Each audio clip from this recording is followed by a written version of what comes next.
난로에 손을 대면 데인다는 것을 꼭 손을 대어 보아야만 알 수 있는 것 아닙니다. 바닷물 마시면 짜다는 거 그거 다 마셔 보아야만 아는 거 아니죠. 전쟁이 끔찍하다는 거 꼭 전쟁의 참상을 직접 겪어 보아야만 아는 것은 아닙니다. 다른 사람의 경험과 증언을 통해서도 얼마든지 미루어 알 수 있습니다. 이렇게 다른 사람의 경험을 나의 것으로 느낄 수 있는 것을 추체험이라고 합니다. 들어보셨나요? 추체험. 물론 추체험이 직접 체험과 같을 수는 없습니다.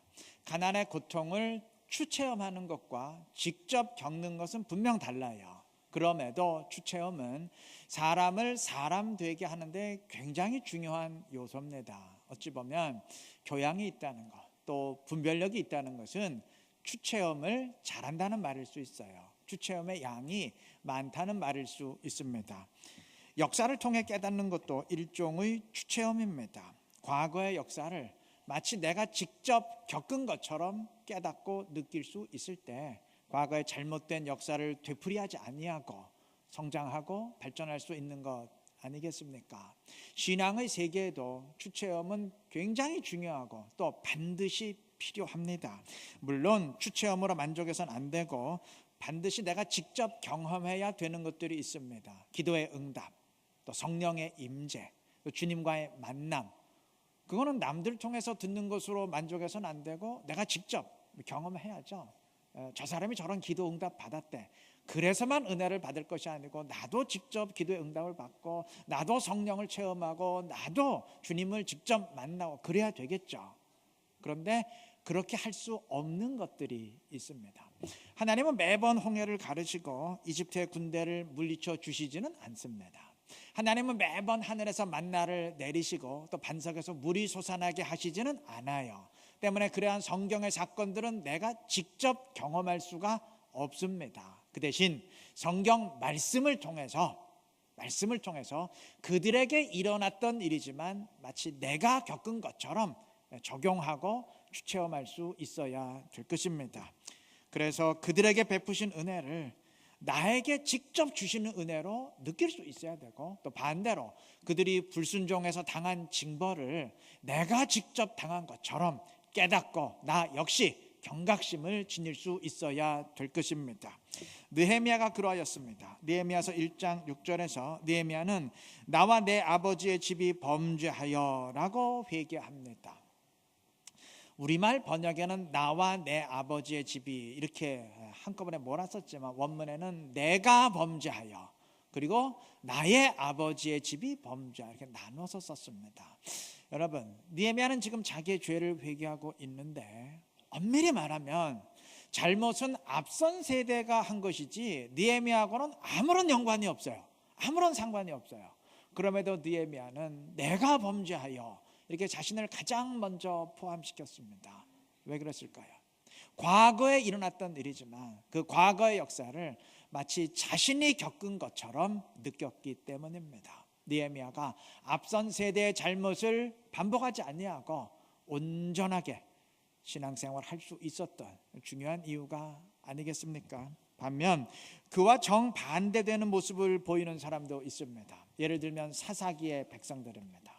사사기를 단 한 번이라도 읽어보신 분들은 아시겠지만 당시 이스라엘의 역사는 계속 똑같은 패턴으로 반복이 되었습니다.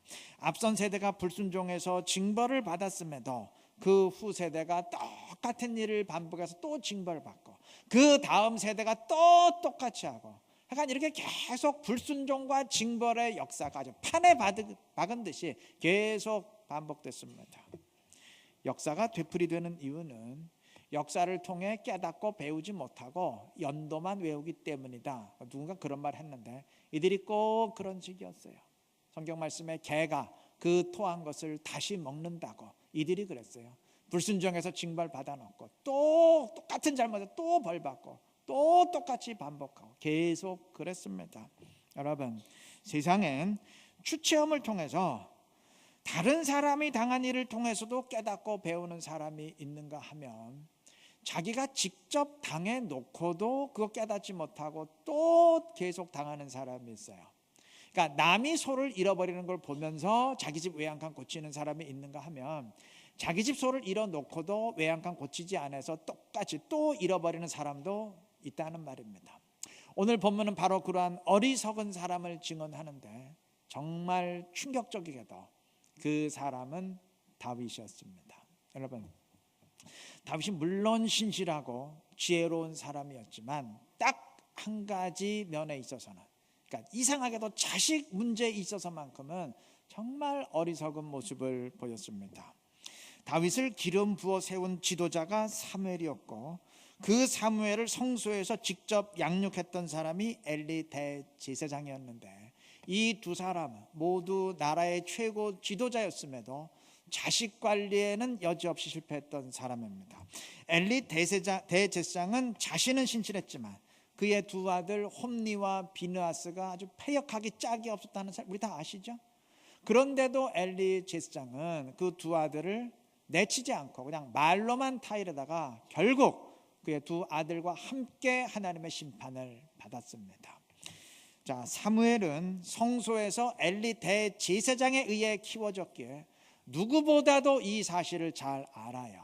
자신이 두 눈으로 직접 체험한 사실입니다. 그럼에도 사무엘 역시 자신의 두 아들을 잘 양육하지 못해서 아주 패역한 아들이 되게 만들었어요. 그리고 한술 더 떠서 그 패역한 두 아들을 자기의 후임 사사로 나라의 지도자로 세웠어요. 다행히 사무엘은 신실한 사람이었기에 백성들의 그 원망과 탄핵 요구를 받아들이고 두 아들 내치고 사울 왕을 새로운 지도자로 세우는 결단을 내렸습니다. 천만 다행이죠. 만약 사무엘이 그러지 않았더라면 엘리 대제사장과 똑같은 심판을 당하게 되었을 겁니다. 자, 다윗은 앞선 지도자들의 경우를 누구보다 잘 알아요. 자기도 나라의 지도자 아닙니까? 자, 그러면 앞선 지도자들에게 그러한 일이 있었으면 사람이라면 당연히 조심해야죠. 아, 나도 자식 관리 제대로 해야 되겠구나. 그렇게 깨달았어야 될 것 같은데 전혀 그러질 못했어요. 그의 아들 압살롬이 스스로 왕이 되기 위해서 반란을 준비할 때 한편으로는 병거와 호위병들을 거느리고 퍼레이드를 벌이면서 또 한편으로는 내가 왕이었으면 백성들의 마음을 참 잘 헤아릴 수 있을 텐데 뭐 이런 식으로 여론몰이를 했습니다. 다윗이 이거를 몰랐을 리가 없습니다. 여러분, 다윗이 4년 동안 반란을 촘촘히 준비했는데 다윗이 이거 몰랐겠어요? 그 부하들이 이거 보고 안 했겠습니까? 게다가 압살롬은 이전에 자기 형 암논을 살해한 적이 있는 그 전과자 아닙니까? 그럼 당연히 다윗이 압살롬을 불러다가 뭐 상황 파악을 해야 될 거 아닙니까? 요즘 이러이러한 일이 일어난다는데 너 지금 뭐 하고 있는 거냐? 파악을 하든지 타이르든지 아니면 꾸중하거나 책망하든지 아니면 좀 심하게 내치든지 뭔가 좀 조치를 취했어야 되는데 아무런 말도 하지 않냐고 아무런 액션을 취하지 않아요. 단 한 번도 만나지를 않아요. 조치를 취했더라면 얼마든지 그 끔찍한 비극 막을 수 있었는데 그러지 아니했으니 결국 다윗의 그 이상한 태도가 압살롬의 비극을 키운 것이나 마찬가지입니다. 자, 여하튼 압살롬의 반란은 일어났고 다윗은 인생의 가장 쓰라리고 아픈 비극을 겪었습니다. 자, 한 번은 그렇게 당했다고 칩시다. 그럼 이제 그 다음에 좀 달라져야 되는 거 아닌가요? 이제 겪었잖아요. 그런데 다윗은 조금도 변하지 않아요. 오늘 보면은 그와 똑같은 사건이 벌어졌음을 우리에게 증언합니다. 5절의 증언처럼 이번에는 압살롬 바로 밑에 동생 아도니아가 스스로 왕이 되겠다고 일어섰는데 그가 반란을 준비하는 모습을 보면 이전에 압살롬 때하고 아주 판에 박은 듯이 똑같아요. 5절에 의하면 아도니아가 스스로 왕이 되기 위해서 병거와 기병을 준비하고 호위병 50명을 내세웠다고 했는데 예전에 압살롬도 그랬어요. 사무엘하 15장 1절에 의하면 이전에 압살롬이 반란을 준비할 때 병거와 기병을 준비하고 호위병 50명을 내세웠다고 했습니다. 누가 형제 아니랄까봐 똑같이 병거와 기병 준비하고 호위병을 앞세우면서 퍼레이드를 벌이고 백성들을 현혹하는데 그 호위병 숫자까지 50명으로 똑같아요. 이때 다윗의 반응이 어떠했느냐? 그 다음 6절 중반 부분 보시면 내가 어찌하여 그리하였느냐 하는 말로 한 번도 그를 섭섭하게 한 일이 없었더라 그랬어요. 그러니까 이전에 압살롬 때하고 똑같아요. 한 번도 아도니아를 불러서 너 지금 뭐 하고 있는 거냐, 뭐 타이르거나 꾸짖거나 책망하거나 어떤 조치도 취하지 않아요. 똑같아요, 압살롬 때하고. 저는 이 부분이 정말 이해가 안 됐어요. 여러분 이해가 되십니까? 정말 이상하다고 생각되지 않습니까? 우리 속담에 그런 말 있죠. 자라보고 놀란 놈 소뚜껑 보고 놀란다고. 그렇잖아요. 그렇게 압살롬 때문에 인생의 쓰라린 비극을 겪었으면 그 후엔 다른 자식들이 압살롬과 비슷한 행동을 하기만 해도 좀 놀라야 되는 거 아닙니까? 행여 저 자식도 무슨 반란을 생각하는 거 아니야? 이렇게 좀 화들짝 놀라야 되잖아요. 그게 정상 아닌가요? 그러니까 보통 사람은 자라보고 놀라도 소뚜껑 보고 놀라는데 다윗은 자라보고 놀라놓고도 똑같은 자라를 보면서 그 똑같은 일을 보면서도 전혀 놀라질 않아요. 반응이 없어요. 그래서 아무런 말도 하지 아니하고 아무런 액션도 취하지 않아요. 그러다가 결국 그와 똑같은 비극을 당하게 되었던 겁니다. 여러분, 저는 다윗이 물론 위대한 사람이었고 지혜로운 사람이었지만 원숭이도 나무에서 떨어질 때가 있다고. 이 자식 문제에 있어서만큼은 정말 어리석었다고 생각합니다. 앞선 지도자들의 분명한 예가 있었음에도 그것을 통해서 전혀 주체험을 하지 못했고 심지어 자기가 직접 당해놓고도 전혀 깨닫지 못하고 똑같은 비극을 되풀이하고 말았습니다. 우리 모두 마찬가지입니다. 이런 일이 다윗에게만 벌어지는 거 아니에요. 다윗도 이랬다면 우리 역시 얼마든지 이럴 수 있습니다. 성경에 기억하라는 명령이 굉장히 많습니다. 기억하라. 후세대에게 기억시키라. 무슨 의미일까요? 머릿속에 저장하라. 단순히 그런 의미는 아니겠죠.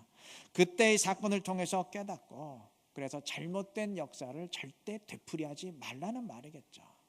그들이 당했던 거 너도 똑같이, 너희가 당했던 거 너희의 후손도 똑같이 그렇게 당하는 일이 꼭 없도록 하라. 그러한 의미겠죠. 우리 모두 기억하시기를 바랍니다. 성경의 말씀들, 성경의 사건들 그저 그때 그 시절의 이야기다 치부하지 마시고 반드시 기억하시기를 바랍니다. 그리고 내가 직접 겪은 일을 당연히 더 분명하게 기억하시기를 바랍니다. 불순종했던 일도 기억하시고 순종해서 은혜 받았던 일도 기억하시고 다 기억하시기를 바랍니다. 그래서 불순종의 역사를 되풀이하는 어리석음은 피하고 반대로 순종의 열매는 반복해서 맺어가는 지혜로운 우리가 되시기를 바랍니다. 한번 당해놓고도 또 당하는 어리석음은 피하시되 은혜와 축복의 역사는 계속 반복해가는, 우리 후손들까지 계속 반복해가는 그러한 지혜로운 전통 만드시기를 바랍니다. 그래서 주님을 기쁘게 하고 주님의 영광 더 크게 드러낼 수 있는 지혜롭고 신실한 이루는 게 모든 성도님들 되시기를 바랍니다. 아도니아는 물론 하나님의 뜻을 헤아리는 영적 의식이 없었지만 사람들의 마음도 전혀 파악하고 헤아리지를 못했습니다. 여러분 물론 압살롬이건 아도니아건 스스로 왕이 되겠다고 일어선 것은 마찬가지지만 차이점이 있어요. 압살롬도 물론 영적 의식이 없기는 마찬가지였지만 그래도 압살롬은 사람들의 마음은 헤아리고 판단하는 그 현실 감각은 뛰어났습니다. 압살롬은 사람들이 자기에 대해서, 자기 자신에 대해서 어떻게 생각하는지를 알았어요. 그리고 내가 뭘 어떻게 해야 사람들이 날 좋아하게 될지 그걸 분명히 알았습니다. 그래서 그는 사람들의 마음이 자기에게 향할 수 있도록 4년 동안 주도 면밀하게 행동해서 민심을 다 얻었어요. 그래서 반란이 일어났을 때 그는 승승장구했습니다. 이스라엘의 거의 모든 사람들이 압살롬을 지지할 정도로 사람들의 마음을 다 휘어잡았어요. 여러분 하나님이 강권적으로 개입하셔서 압살롬을 막았기 때문에 그가 실패한 것이지 그게 아니었다면 그건 정권 잡았습니다.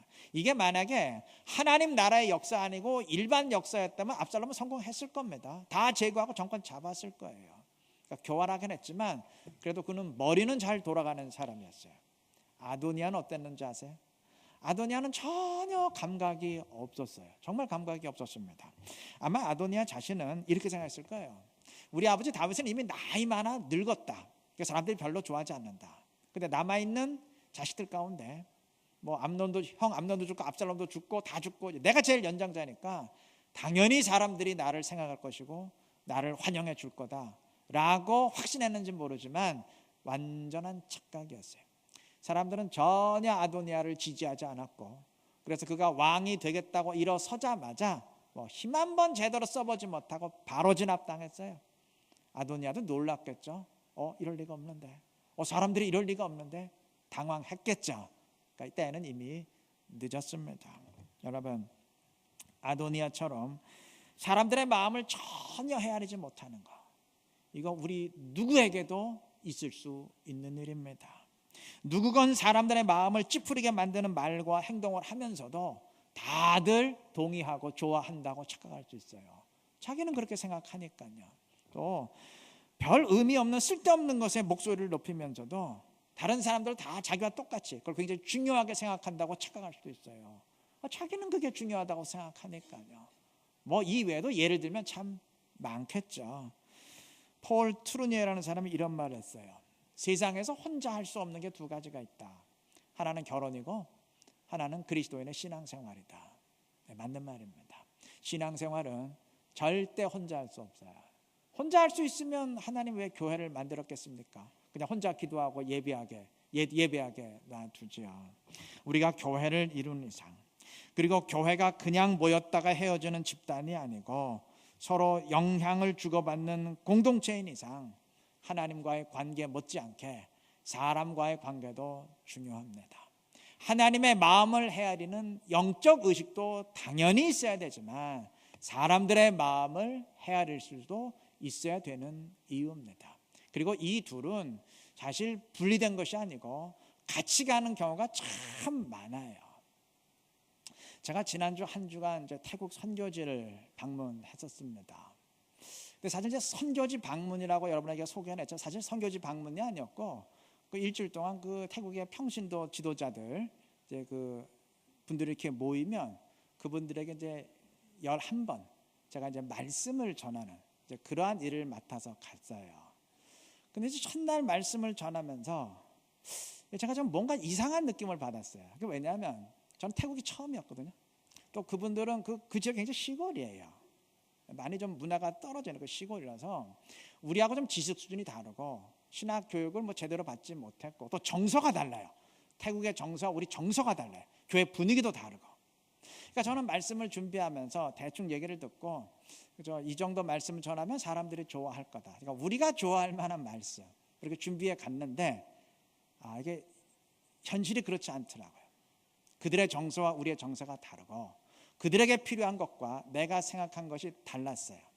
당황했습니다. 제가 어떻게 했는지 아세요? 여러분, 제가 이제 12번, 저는 11번은 전에 12번 말씀을 드렸는데 12번 말씀을 준비하는 게 쉽지 않잖아요. 나름대로 다 준비해 갔던 원고를 정말 촘촘하게 준비했어요. 왜냐하면 평소에는 그냥 즉흥적으로 할 수 있어도 그건 제가 태국말을 모르니까 통역을 놓고 설교를 하면 시간이 2배 걸려요.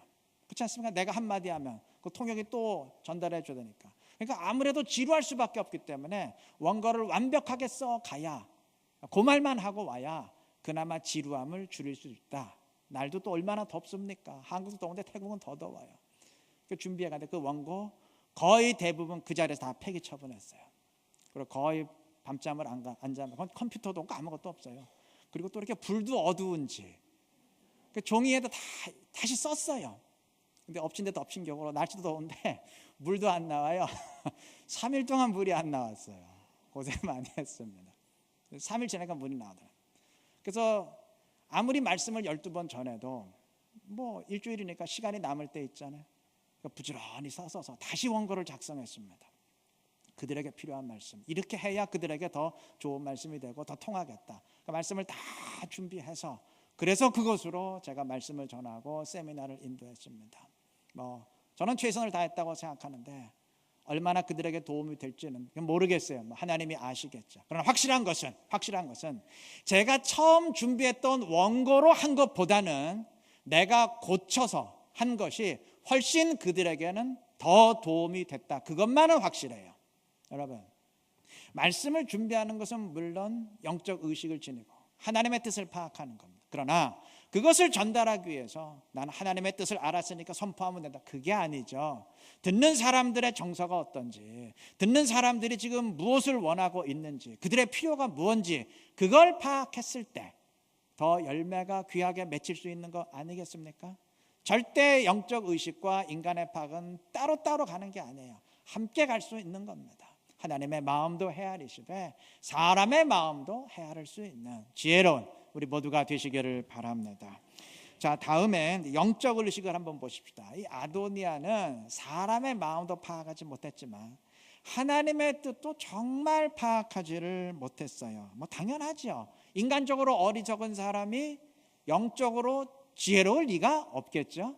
본문 7절은 아도니아가 왕이 되기 위해서 함께 모여있던 두 사람을 소개하는데 그 두 사람은 요압과 제사장 아비아달이었습니다. 여러분, 요압이 어떤 사람인가요?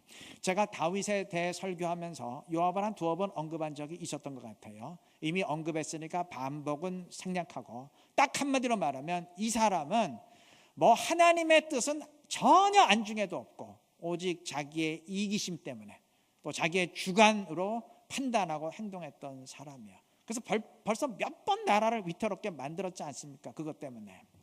자, 아도니아가 최소한의 영적 의식만 있었어도 이렇게 하나님의 뜻을 노골적으로 무시하는 사람과 손을 잡으려 하진 않았겠죠.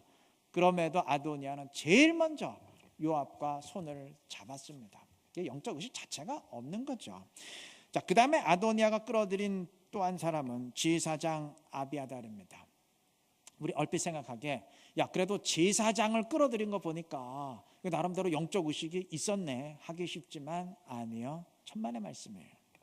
여러분, 아비아달은 아까 언급했던 엘리 대제사장의 손자입니다. 그런데 사무엘상 2장에 의하면 엘리의 후손들이 제사장직에서 완전히 배제될 것이라고 선포됐어요. 다시 말하면 하나님이 이제 엘리의 후손들을 더 이상 제사장으로 사용하지 않을 것이라는 선포입니다. 자, 그러면 이러한 엘리의 자손을 끌어들여서 나라의 제사장 가문으로 삼겠다, 이럴 수는 없는 거 아니겠습니까? 그렇잖아요. 그럼에도 아도니아는 엘리의 후손을 끌어들여서 제사장 가문으로 삼으려 했어요.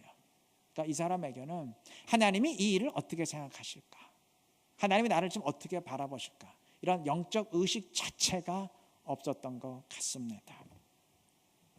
제가 우리 교회 부목사 시절에 그때는 서울 남북교회였었죠.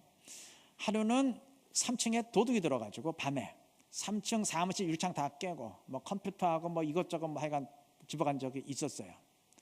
그 뒤로 담임 목사님 지시해가지고 3층은 물론이거든요, 하여간 CCTV를 다 설치했습니다.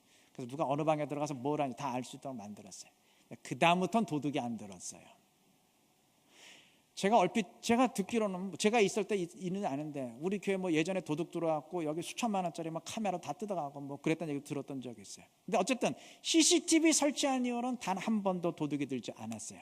제가 다른 교회 담임 목사로 부임했을 때 어떤 일이 있었나 그건 잘 모르겠는데 하여간 제가 부임한 이후로 도둑 들었다는 얘기는 제가 못 들은 것 같아요. 여러분, 이처럼 CCTV만 제대로 설치해도 절대 함부로 행동 못하는 게 인간입니다. 자, 그러면 하나님이 나를 지켜보신다, 이러한 영적 의식을 지닌다면 어떻겠습니까? 절대 함부로 행동 못하죠. 하나님 우선, 하나님을 먼저 생각할 수밖에 없을 겁니다. 요셉이나 느헤미야가 우상 숭배만 있는 이방 땅에 살았어도 신실한 신앙을 유지할 수 있었던 이유입니다. 언젠가 말씀드렸듯이 이들은 입만 열면 하나님을 고백할 정도로 일상의 모든 일에서 하나님의 인도하심과 함께 하심을 의식했던 사람들입니다. 이러한 하나님의 의식을 지녔으니 당연히 신실한 신앙을 지니지 않았겠습니까? 여러분, 영적으로도 미련하고 인간적으로도 미련하면 아도니아처럼 됩니다. 인간적으로는 똑똑한 것 같은데 하나님을 의식하지 못하면 딱 압살롬 수준이 돼요. 우리 그리스도인들에겐 둘 다 있어야 됩니다. 그래서 하나님의 마음도 헤아릴 수 있어야 되고 사람의 마음도 헤아릴 수 있어야 돼요. 신실하면서도 지혜로울 수 있어야 된다는 말입니다.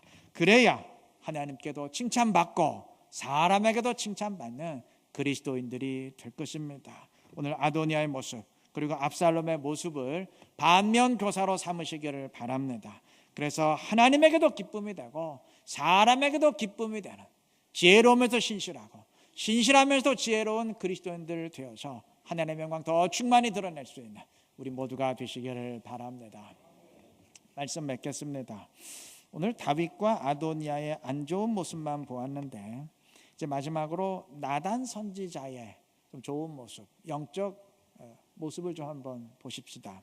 11절 이하에 보면 나단 선지자는 솔로몬의 어머니 밧세바에게 당신의 아들 솔로몬이 왕이 되어야 한다고 역설하면서 그 현재 위기를 벗어날 방법을 조언합니다. 자, 그런데 뭐 다들 아시겠지만 이전에 나단 선지자는 밧세바의 아이가 죽을 것이라고 선포했던 사람 아닙니까?